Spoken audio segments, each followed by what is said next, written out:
공동. 아멘. 이제 한 달밖에 남지 않았습니다. 표가 좀 있으면 바뀝니다.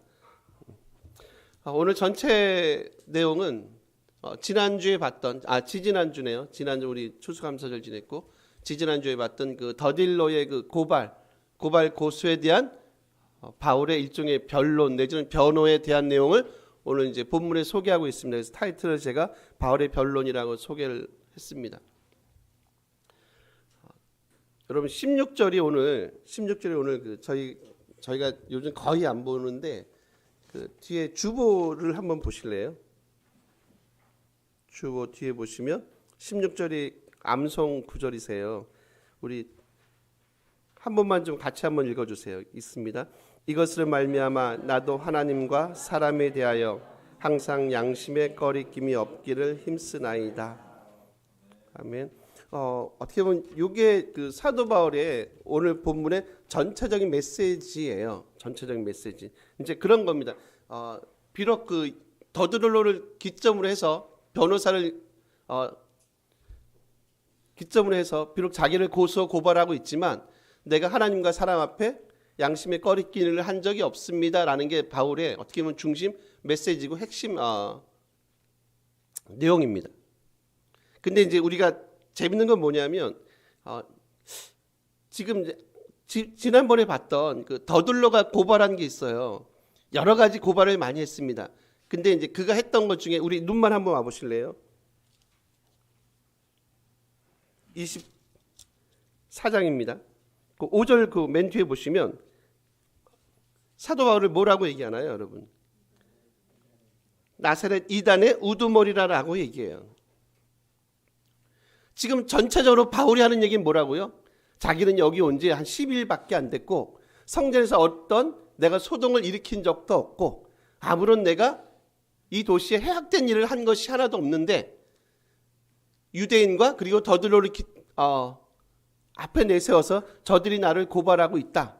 근데 나는 전혀 꺼리낌이 없다라고 지금 사도 바울이 자기를 변론한다고 얘기했어요.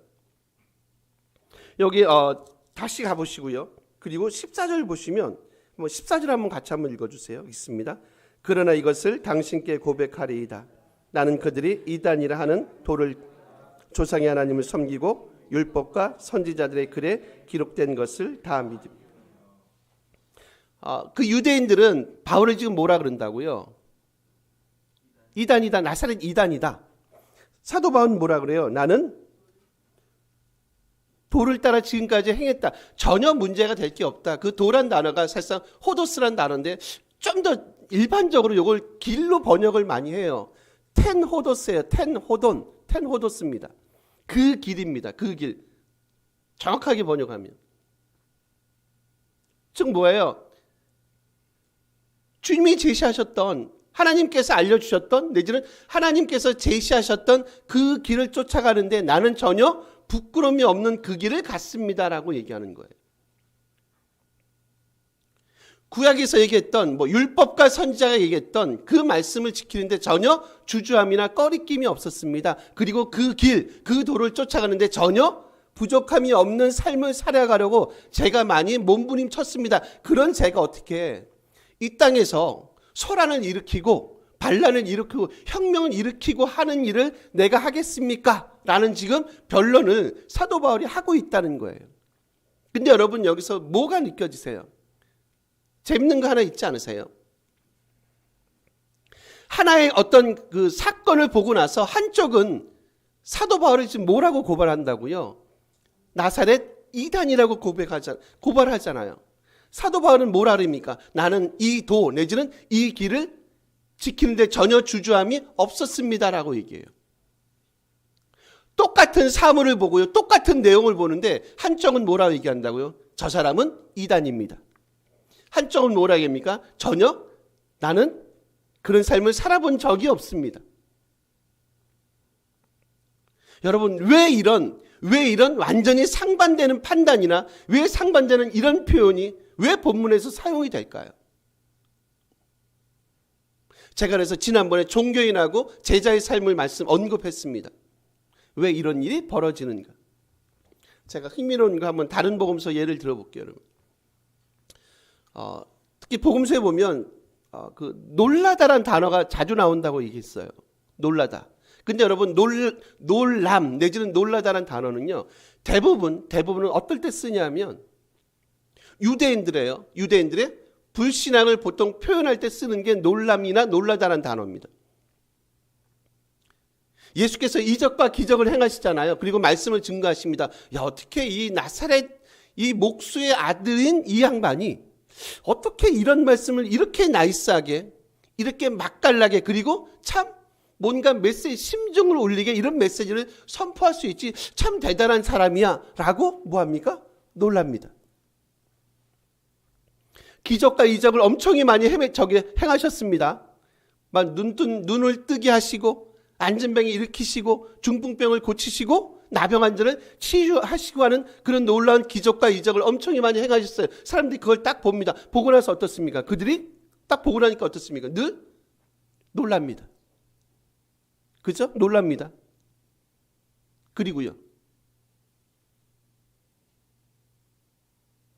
그리고 나서 아무 일도 일어나지 않습니다. 그래서 제가 말씀하는 게 놀람은 뭐의 표현이라고요? 불신앙의 표현으로 복음서에 많이 등장한다. 뭐만 합니까? 놀라기만 합니다. 근데 여러분 흥미로운 게 있어요. 그게 뭐냐면 예수님께서 2번 놀라신 내용이 나와요. 제가 얘기했죠. 대부분 놀라면 누가 놀란다고 얘기했습니까? 유대인들 내지는 무리들이 놀란다고 얘기했는데 아주 예외적으로 복음서에 예수님께서 2번 놀라는 장면이 나와요. 한 번 어딘 줄 아세요? 어떨 때 놀라실까요? 2번이. 쉽지 않죠. 여러분 그 이방인 백부장 이방인의 종 있죠. 그 종을 치유하실 때 주님이 놀라십니다. 아니 이 이방인 이 백부장 이 친구가 어디서 이런 믿음을 하면서 주님이 놀라요. 아주 긍정적으로 야 이만한 믿음은 내가 어디서로 만나본 적이 없어. 참 대단한 친구네 라고 주님이 놀랍니다. 아주 흥미로운 구절이에요. 그리고 또 한 번 놀라세요. 어떨 때 놀라는지 아세요? 이렇게 놀랍니다. 선지자가 자기 고향이나 친척들에게서 고향에서는 뭐 받지 못해요?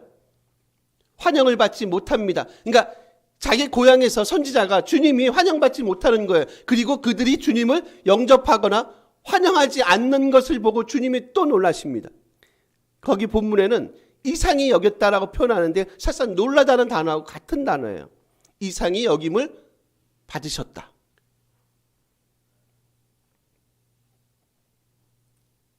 한 번은 어떻게 놀랍니까?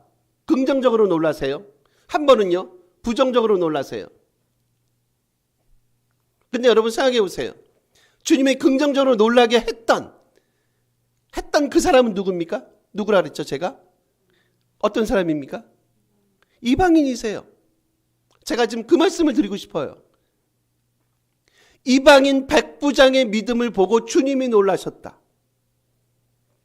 유대인들, 특히 유대인 중에서도 가장 자기의 측근이 되는 최측근인 가족이든 친척이든 고향에 가서는 환영을 받지 못한다고 얘기해요. 부정적으로 놀라십니다. 여러분 다시 봐보세요. 대부분 유대인들입니다. 더들로를 변호사로 세웠어요. 주님을 내지는 바울을 고발했던 사람들은 누굽니까? 유대인입니다.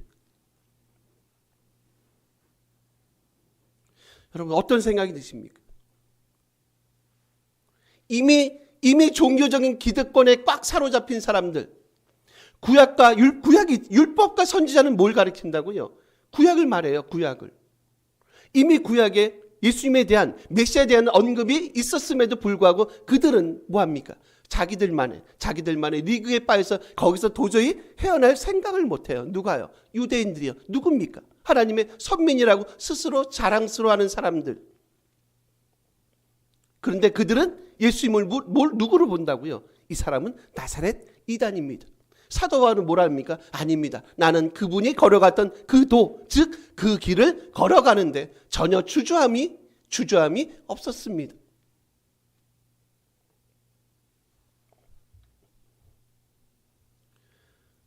그러니까 우리가 하는 일 가지고 여러분이 하는 그 손발의 일 가지고 여러분 그걸로 우리가 사람을 판단하는 게 되게 많이 부족해요. 그래서 유대인들은 이런 생각이 있어요. 손으로 하는 일 내지는 발로 하는 일은 귀로 하는 일을 대체할 수 없다란 말이 있습니다.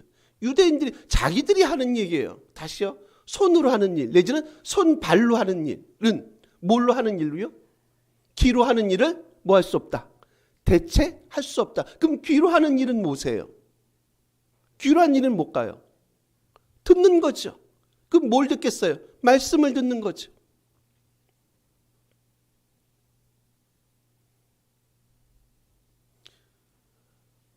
우리가 아무리 하나님 앞에 손발로 고생하고 손발로 수고하고 봉사하고 사역한다고 해도 만약에 거기 안에 주님의 말씀을 듣고 그 길을 쫓아가려고 하는 철저한 몸부림이 없으면 그 모든 것들이 뭐라고요? 그냥 자기가 좋아서 하는 일에 불과할 수 있다는 거예요, 여러분. 왜냐하면 그들은 뭘 보지 못한다고요? 주님이 걸어가셨던 내지는 바울이 걸어갔던 여전히 지금도 걸어가는 그 길을 걸어가고 있지 못하기 때문에 그래요. 뭐만 있어요? 자기 자랑만 있어요. 뭐만 있어요? 나는 유대인이에요. 우리는 하나님의 백성이에요. 그것만 있잖아요. 그렇지 않으세요? 이 백성은 이 백성은 말을 듣지 않아요. 그러니까 제대로 이 하나님의 말씀이 들려지지 않는 거예요. 뭐 하지 않는다고? 말을 듣지 않습니다.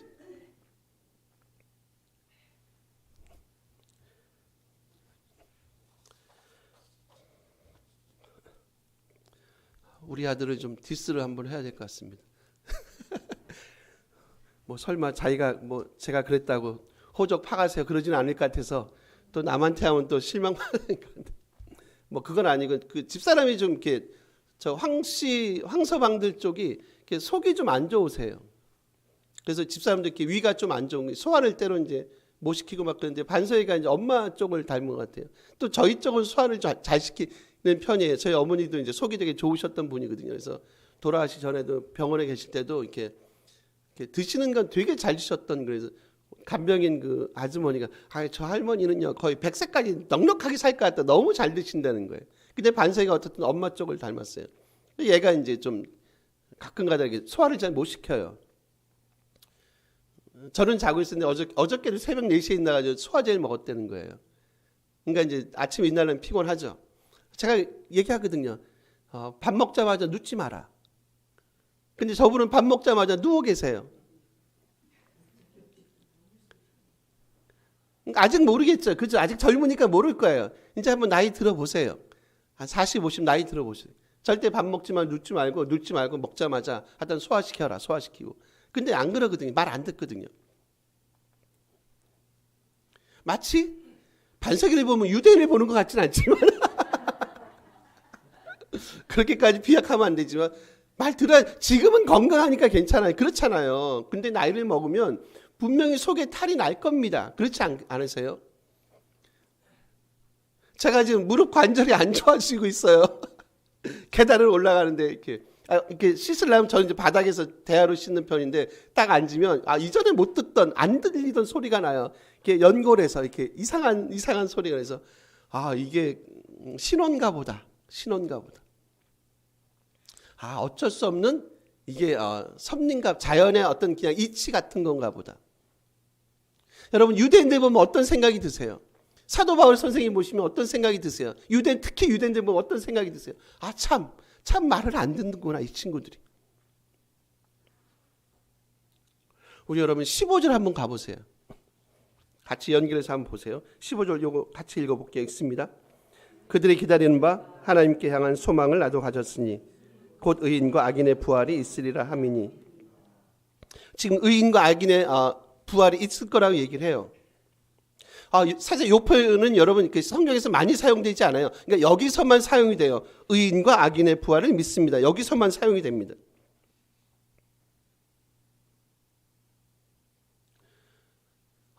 당연히 의인과 악인의 부활이 있어요, 여러분. 그죠? 저희가 이제 그것 때문에 가요. 그것 때문에 이 길을 갑니다. 힘드시지만, 그죠? 그것 때문에 가는데 제가 이제 질문 드리고 싶은 게 하나 있는 거예요. 그게 뭐냐면 여러분 한 어떤 각 개인의 부활이 있는데 이 부활이 언제 결정이 되느냐는 거예요. 제가 여러분께 이 질문을 한번 드리고 싶은 거예요. 사도 바울 선생님 언급했던 의인과 악인의 부활이 반드시 있습니다. 왜 있죠? 당연히 있죠. 주님이 부활하셨으니까 당연히 있습니다. 그리고 이것 때문에 우리는 사실 이 길을 가는 거 맞습니다. 그러면 지금 다시요. 언제 이 부활을 우리가 맞이할 거냐는 거예요. 마지막 때입니까, 여러분? 시제가 언제냐는 거예요. 마지막 때 이 부활을 맞는 건 맞아요. 근데 이 마지막 때 의인의 부활을 결정하는 그 시점은 어느냐는 걸 제가 질문하고 싶은 겁니다. 마지막 때 부활이 있는 건 맞지만 결국 이 마지막 부활을 막기 위해서 그 앞에 먼저 선행되는 게 하나 있지 않겠어요? 그게 뭐겠어요, 여러분? 그거는 마지막 날 결정되는 게 아니라 언제 결정되겠어요? 언제 결정될까요? 지금 여기에서 우리의 삶 아닌가요? 주님을 향한 믿음에 가는 것이 지금 마지막 우리 부활을 보증하는 방식으로 우리가 의인의 부활을 경험할 것입니다를 얘기하고 있는 거 아닌가요? 왜 그러냐면 이런 거죠. 유대인도 부활을 믿습니까? 안 믿습니까? 믿거든요. 사두개파 빼놓고는 유대인도 대부분 그들도 부활을 믿어요. 만약에 마지막 부활을 믿는다고 생각하면 그 마지막 부활 그때를 볼 게 아니라 지금 여기에서 우리의 삶이, 지금 여기에서 우리의 주님을 향한 그 믿음이 뭘 결정한다고요? 우리의 의로움의 부활을 결정합니다를 보는 거, 그게 더 여러분 중요하지 않습니까? 사도 바울이요, 앞에 우리가 쭉 봤어요. 많은 고난과 아픔이 있잖아요. 박해도 있잖아요. 외로움도 있었을 거 아닙니까? 고독함도 있었을 겁니다. 그럼에도 불구하고 그가 이 주님을 향한 이 도를, 이 길을 멈추지 않는 중요한 이유가 있지 않겠어요? 그는 알잖아요. 뭘 압니까? 지금 우리 15절 봤던 겁니다. 뭐가 있다고요? 의인과 악인의 부활이 있을 겁니다. 마지막 날 있는데, 근데 그 마지막 날 있을 그 의인과 악인의 부활을 결정하는 중요한 게 있습니다. 그건 뭡니까? 지금 여기에서, 오늘 여기에서 우리의 삶이, 우리의 믿음이 마지막 우리로 하여금 의인의 부활을 하도록 결정 짓는 중요한 요인이라는 거죠. 여러분 이해하십니까? 당연히 우리는 종말을 기대하면서 살아갑니다. 근데 그 종말의 의인의 부활을 결정하는 시점은 뭐라고요? 분명히 그렇지 않을까요? 오늘, 지금, 여기에서 신실한 그 도를, 그 길을 쫓아가는 제자의 삶을 살아가는 그 사람들, 그 삶이 우리가 마지막에 경험할 그 의인의 부활을 친히 우리가 맛보는 삶을 살아가지 않겠습니까? 라는 거죠.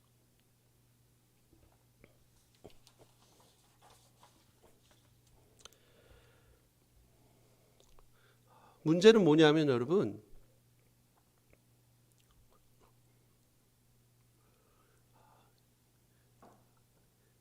아까 장로님 잠깐 기도하시고 우리 집사님은 잠깐 말씀했어요. 여러분 유럽이 무너지고 있어요가 아닙니다.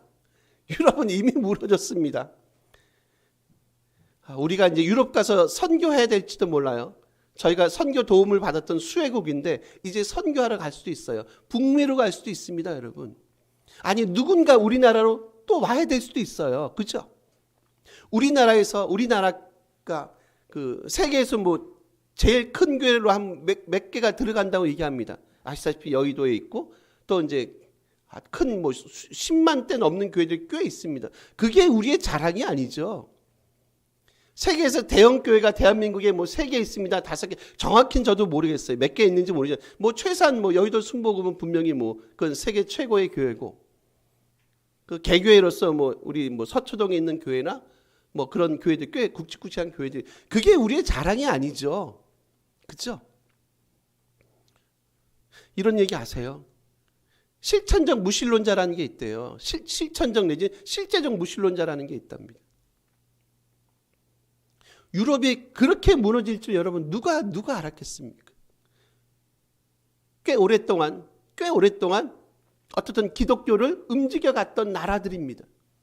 영국, 화란에서 일어난 막 동성애 같은 거 합법화시키고, 놀랍니다. 우리 신학이 다 거기서 온 겁니다, 여러분. 그래서 화란 같은 경우 네덜란드입니다. 거길 뭐라고 얘기합니까?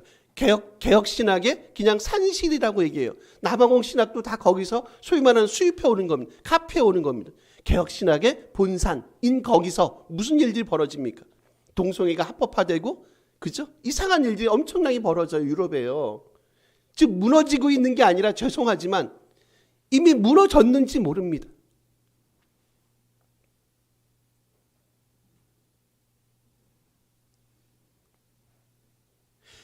우리가 의인과 악인의 부활을 믿잖아요.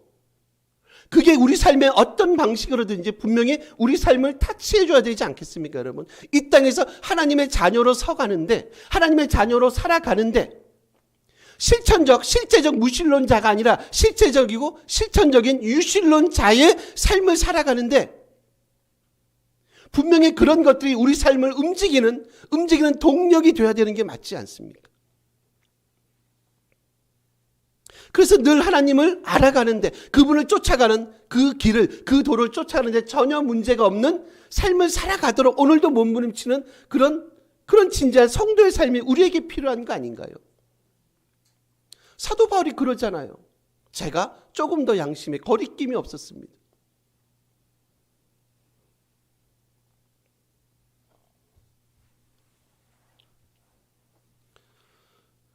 요즘에 하여튼 태풍도 많고, 가뭄도 많고, 홍수도 많고, 인터넷이나 이게 야채 가게 이제 보다 보면 과일도 그런 놈들이 좀 팔더라고요. 무슨 과일이냐면, 특히 사과나 배 같은 거, 무슨 과일 많이 팝니까, 여러분? 못난이 과일. 여러분, 뭐가 중요하세요? 그렇죠? 감사합니다. 거기서. 모양도 중요하지만 더 중요한 거 있잖아요. 뭐가 중요합니까? 맛이죠, 맛. 아무리 이쁘게 생기고 아무리 상품성이 특상이라도, 이거 배를 먹었는데 이게 무맛도 안 되면 이거 너무 돈 아깝. 그럼 차라리 물을 사서 먹지. 싸니까. 그죠? 모양은 엄청 이쁘고 좋은데, 나이스하고 포장은 엄청 잘해있는데 가격도 비싸고요. 근데 맛을 딱 먹어보니까 예를 들면 배가 무맛만도 안 나는 거예요. 물기도 없고, 이거는 진짜 너무 아까울 정도로. 여러분, 중요한 게 뭐라고요? 못났어요, 잘났어요, 그게 문제가 아니라 중요한 건 뭐예요? 맛을 내는 거죠.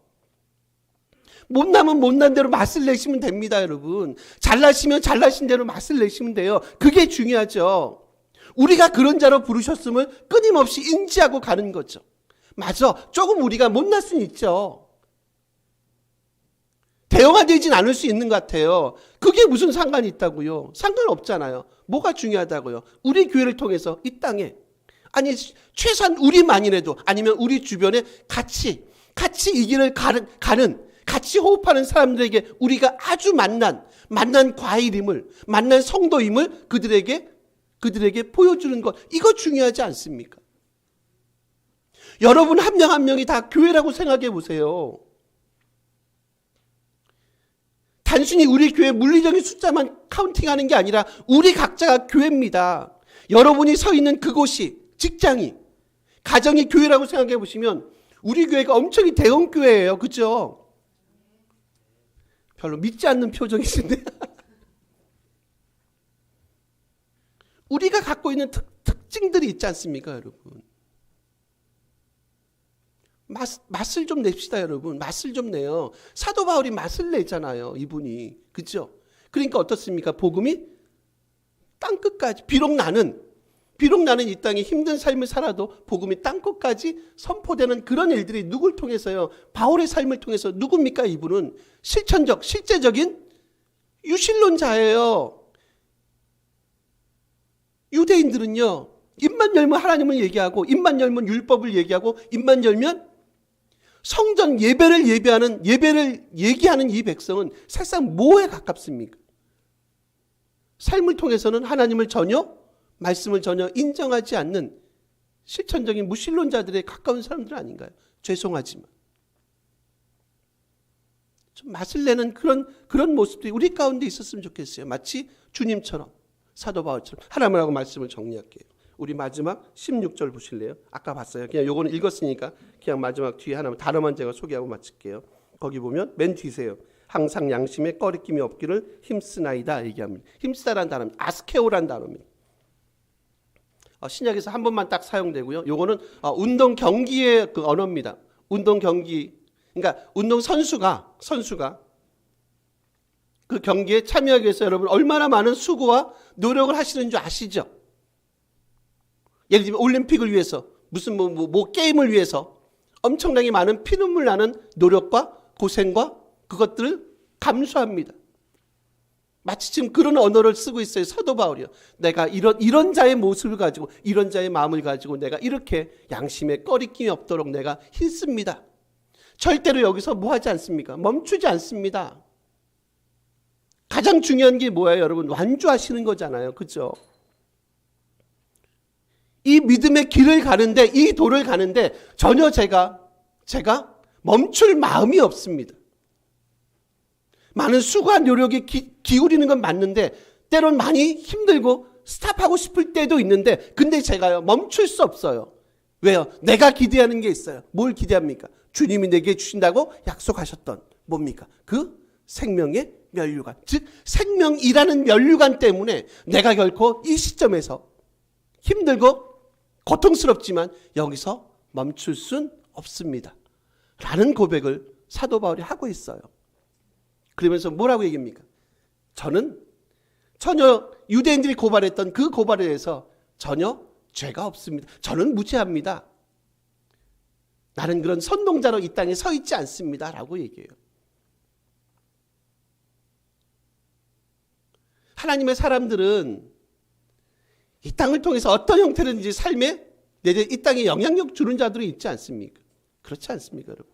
우리는 그리스도의 좋은 향기가 되고 좋은 편지가 되고 정말 우리의 눈물이 이 땅에 떨어져서 씨앗을 열매를 맺는 그런 복된 자로 우리가 부르심을 받았음을 좀 기억했으면 좋겠습니다.